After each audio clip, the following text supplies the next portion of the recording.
Китайський лідер Сі Цзіньпін після зустрічі з прем'єр-міністром Угорщини Віктором Орбаном 9 травня заявив, що Китай та Угорщина розпочнуть так звану «золоту подорож» у взаєминах.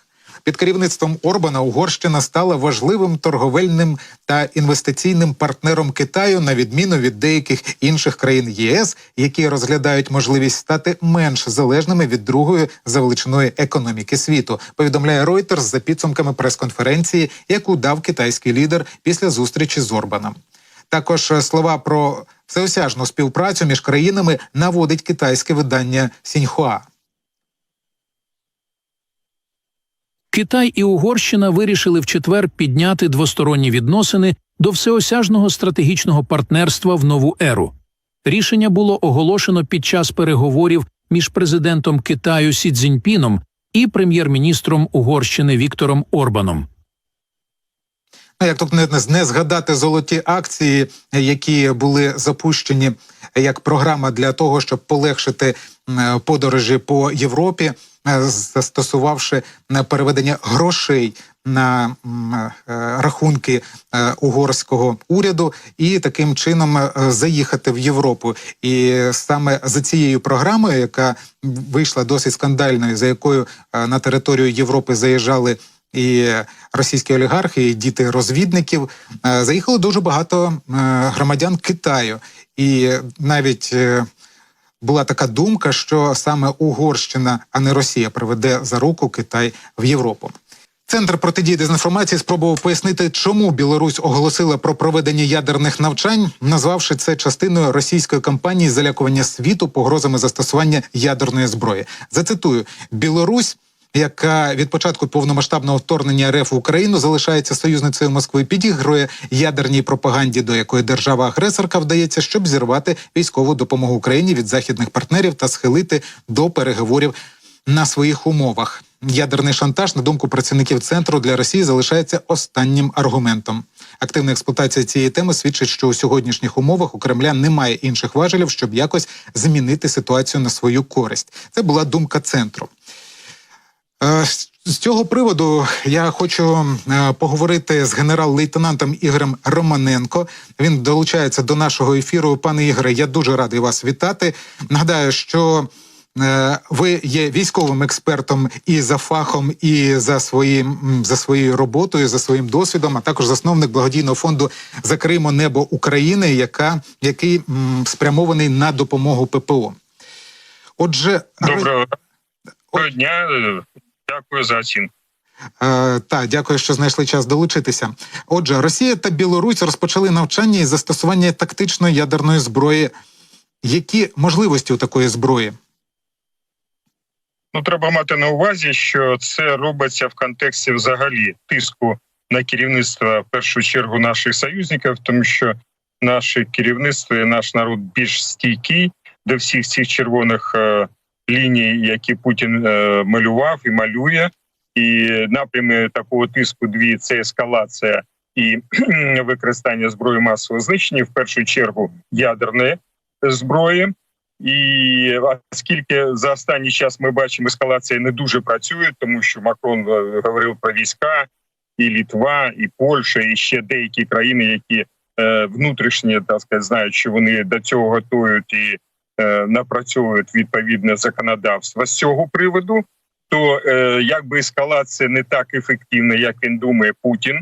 А от ядерна тема – це актуальна і вона впливає на деяких політиків Заходу.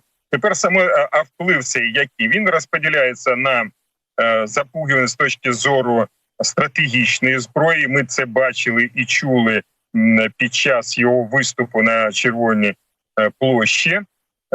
Відносно готовності стратегії, все таке інше. Хоча розуміють, що він на це, це вже не стільки проти України, тому що стратегічно там більше біди буде для тої ж Росії, чим, і взагалі це початок війни великої.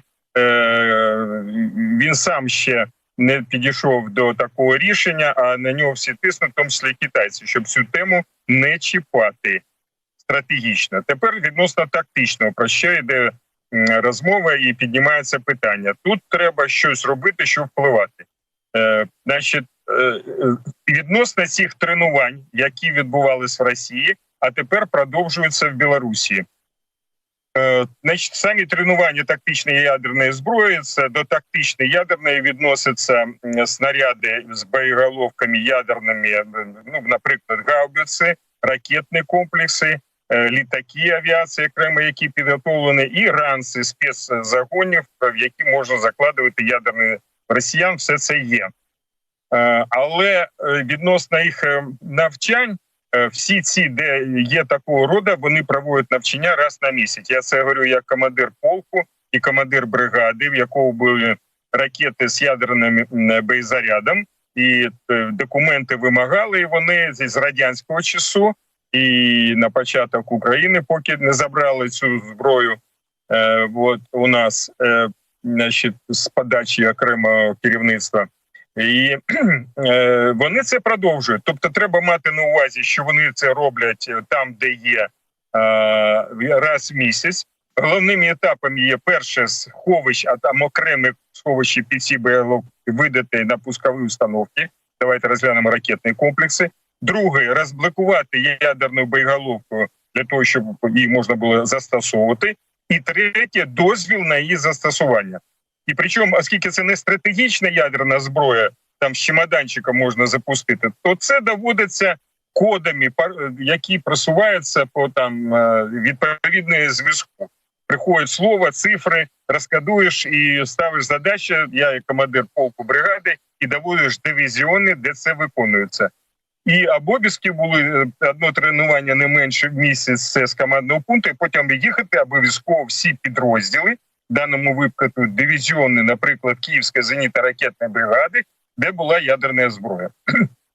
А вона була у нас в 4 дивізіонах навколо Києва в обов'язковому порядку, щоб там не було. З відрядження приїхав, залишалася 1 доба, в ніч їдемо і перевіряємо, тому що такі вимоги. І спеціальний офіцер, який контролює тільки ці питання, які мені не підпорядковані в бригаді знаходяться, він там на стражі, от до того, що якщо командир будь-який буде відхилятися, то він його повинен чуть ли не ліквідувати в умовах Радянського Союзу, вимоги. Тому ми повертаємося до того, що раз в місяць це робилося і робиться, але ж треба вплинути. І тому піднімається питання, що декілька частин об'єднуємо, говоримо, це навчання ядерної тактичної. То в першу чергу для тиску, для пропаганди, що вони роблять. Далі, тепер елемент білоруський, я б сказав би. Значить, в самої Білорусі знаходиться ця зброя, вони там охороняють, але всі внутрішні роблять офіцери, які допущені російських збройних сил. Ніхто інший. Тобто Лукашенку доступ безпосередньо ніхто не передавав. Відповідають офіцери Збройних сил Російської Федерації, якщо проводять які навіть оце навчання, там транспортування з літаками Су-25, оце все Лукашенко показує, щось десь переводить. Але безпосередньо до цієї зброї вони не допущені.